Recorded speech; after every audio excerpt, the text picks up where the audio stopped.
दाढ़ी में झोटो नहीं छी तो कौन ची मिली?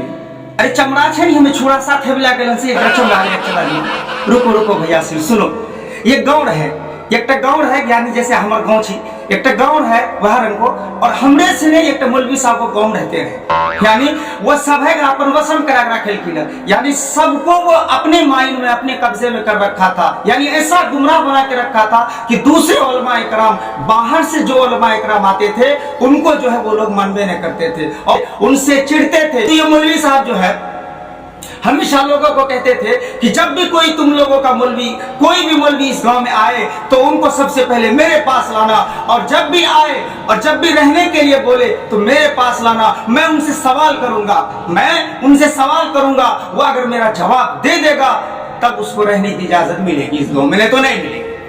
तो इसी तरीके से एक दिन एक बेचारा ज़ईफ हजरत वाला जो है कहीं से बहुत ही मुखलिस अल्लाह वाले एक अल्लाह के वली थे, वो जो है आए उस गांव में रुकने के लिए। रात हो गई, शाम का वक्त था, रात हो गई और उन्होंने ईशा की नमाज पढ़ी और मस्जिद में साथी सब बैठे हुए थे। तो उन्होंने बेचारे बूढ़े ज़ईफ मौलवी साहब ने कहा कि हजरत आज मैं यहीं पे क़याम करना चाहता हूँ, आपकी मस्जिद में मैं रुकना चाहता हूँ। तो गांव वालों ने कहा कि भाई रुकने की इजाजत तो हम देंगे, लेकिन हमारा मौलवी साहब जो है आपसे सवाल करेंगे, अगर आप उसके जवाब दे देंगे तब आपको रुकने की इजाजत होगी, नहीं तो नहीं होगी। तो मौलवी साहब समझ गए कि जरूर कोई लोचा है, जरूर कोई लफड़ा है। तो मौलवी साहब ने कहा ठीक है, पूछिए सवाल। तो वो जो गांव का इमाम साहब था उसने क्या किया, एक गोल सा दायरा बनाया, यानी एक गोल सा दायरा बनाया और उस मौलवी साहब से पूछा कि बताओ बेटा कीच, बताइए ये गोल दायरा क्या है, जल्दी बताइए, आपको मालूम है ये गोल दायरा क्या है। तो मौलवी साहब जो है वो बेचारा जो आया हुआ था मुसाफिर, वो जो है मौलवी साहब के चेहरे की तरफ बहुत गौर से जो है देख रहे, यानी एकदम बिल्कुल हैरत ज़दा से उनके चेहरे की तरफ यूं देख रहे हैं खामोशी के साथ बिल्कुल। लोगों ने कहा भाई बताओ तो सही, हमारे मौलवी साहब के सवाल का जवाब तो दो, वो क्या पूछ रहे हैं कि ये गोल दायरा क्या है, बताइए जल्दी बताइए, क्या देख रहे हैं, क्या सोच रहे हैं आप, उनके चेहरे में आखिर क्या है। तो वो बुजुर्ग कहने लगे कि भाई लोग मैं आपको क्या बताऊं, मुझे क्या नजर आ रहा है, मुझे क्या दिखाई दे रहा है। अल्लाहु अकबर, अल्लाहु अकबर। इस मौलवी साहब, आपके मौलवी साहब यानी आपके इमाम साहब के चेहरे पर जो दाढ़ी में बाल है, वो बाल इतने बरकती है, इतने बरकती है कि जो शख्स भी उस बाल को अपने घर में रख ले तो उस घर में बरकत ही बरकत, रहमत ही रहमत, अब कोटो भूत पड़े जिन्नात कुछ नहीं, यानी हर तरफ से जो है उस घर में नफा ही नफा होगा। इतना हो सुनना था कि गांव वाला जो है मौलवी साहब पर टूट पड़े और एक एक करके बाल नोचना और खींचना शुरू कर दिया। पूरे गांव में ये बात फैल गई, चर्चा हो गया कि भैया हमने इमाम साहब का जो है दाढ़ी झोटो दी थी, बड़ा बरकती थी, चलो सब एकदम बच्चा नौजवान बुढ़वा मौगी मर्द सब यानी कि सारा अब वो बेचारा भागे सब दौड़ा बेचुकड़ा, यानी यहाँ तक कि एक कोट झोटो पर दाढ़ी मार न बचने।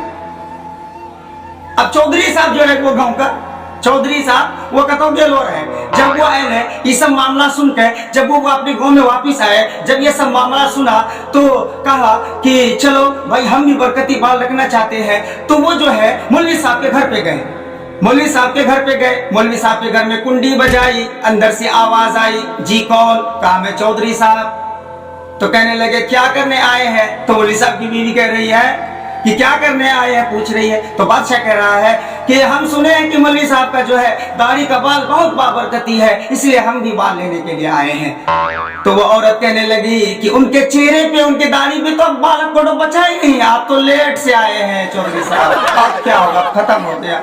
चौधरी साहब कह रहे हैं नहीं नहीं जुगाड़ हम साथ में लाए हैं कि अरे बाल ले तो क्या हुआ, हम तो चक्कू लेके आए, थोड़ा सा चमड़ा काट के ले लेंगे। मेरे भाइयों, खासकर हमारी कौम, हमारी उन कौमों से, उन आलिमों से खुसूसन अपील करता हूँ, मैं दरख्वास्त करता हूँ कि मेरे भाइयों लोगों को गुमराह करने की कोशिश ना करें, लोगों को गुमराह करने की कोशिश ना करें। हर एक आलिम अपने रास्ते पर अपने अंदर एक हुनर लेके आता है और उनके पास अलग किस्म का इल्म होता है। सभी जो है अल्लाह और उसके रसूल के इल्म को सीखते हैं, पढ़ते हैं, बस यह है कि तरीका उनका इस्तेमाल का अलग होता है। मेरे भाइयों, ये ना देखो कि कहने वाला कौन है, कौन कह रहा है, ये देखिए कि बात किसकी हो रही है, मेरे नबी की हो रही है कि मेरे अल्लाह की बात हो रही है। मुझे इससे क्या लेना देना। और भाई मैं कितना बुरा हूं ये मैं ही जानता हूं, लेकिन मैं अपनी बात तो नहीं कह रहा हूं, मैं तो अपने लिए कुछ नहीं कह रहा हूं, मैं अल्लाह और उसके रसूल की बात कर रहा हूं। आप इस बात को गौर करें। मैं ये नहीं कहता कि मैं जो करता हूं वही आप करें, या यूं नहीं है कि मैं गुनहगार हूं और आप लोगों से भी कहूं कि गुनाह करें। नहीं मेरे भाइयों, मकसद ये नहीं है कि आप लोगों को समझाओ मैं खुद गुनाह करूं।